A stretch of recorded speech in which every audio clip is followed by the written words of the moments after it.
that are just incredible values. And they use these to bring customers in who buy the full basket of products, which include products at their regular levels. Beyond pricing strategies, supermarket owners have done a great deal of analysis in determining how the layout of the store impacts sales. First impressions are important, and stores want to appear clean and filled with fresh foods. So owners often place produce sections at the entrance of their supermarkets. Many stores have installed tungsten rather than fluorescent lights over the produce department because it helps make the fruits and vegetables look brighter and more colorful. Almost all supermarkets place the frozen foods in the aisles nearest the checkout to minimize thawing. But there are several reasons why most supermarkets have the perishables around the perimeter and the dry goods and household items on the shelves in the center of the store. Refrigerated cases need to be where they can get to the equipment that runs those cases, the dairy case or the frozen cases or the meat cutting room. So part of it's practical. But this arrangement is also how shoppers prefer it. In 1964, Department of Agriculture studies found that if the perishable items were placed in the center aisles instead of around the periphery of the store, there was a decline in the number of items purchased. One reason why commonly purchased products like milk are placed in the back of the store has to do with marketing strategies to maximize sales.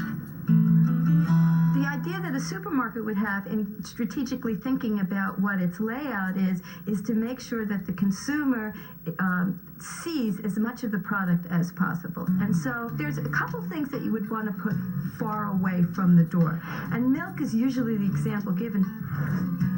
There are many marketing strategies that dictate exactly where products are placed on store shelves.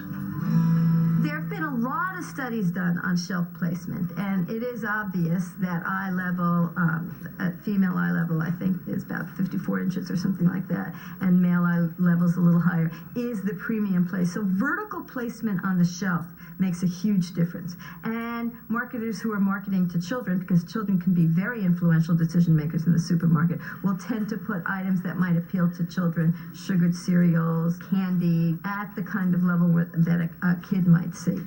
It certainly makes sense that you put the best products at eye level. The most famous brands want to be at eye level, but there's a better spot. The better spot is right at the end of the aisle. In the industry, we call them end caps. As they say, pile it high and watch it fly. One of the things that they know is that you're going to spend some time at the checkout counter and looking at items, to entertain yourself while you're sitting there waiting. And so they tend to put impulse type items right at the checkout counter. Supermarkets also pay a great deal of attention to atmospherics, the things that affect customers' visual, auditory, and even olfactory sensations. We're seeing all the major supermarkets with fresh bakeries, and it has two advantages. Number one is it's an opportunity to sell product. Number two, it's an opportunity to send that bakery aroma throughout the store. And so when people walk in saying, I'm not that hungry, they get in the front door and they say, I am hungry, which translates into, what can I buy now?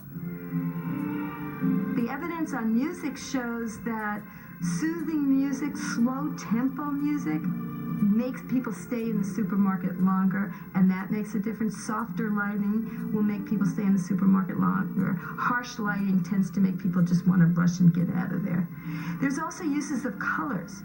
There's a general sense that blues, for example, are more pleasant, and people like to stay around and will perhaps buy more in a blue environment. So while the usual goal is to establish a calming environment, in New York and Connecticut, Stu Leonard stores have their own unusual environment.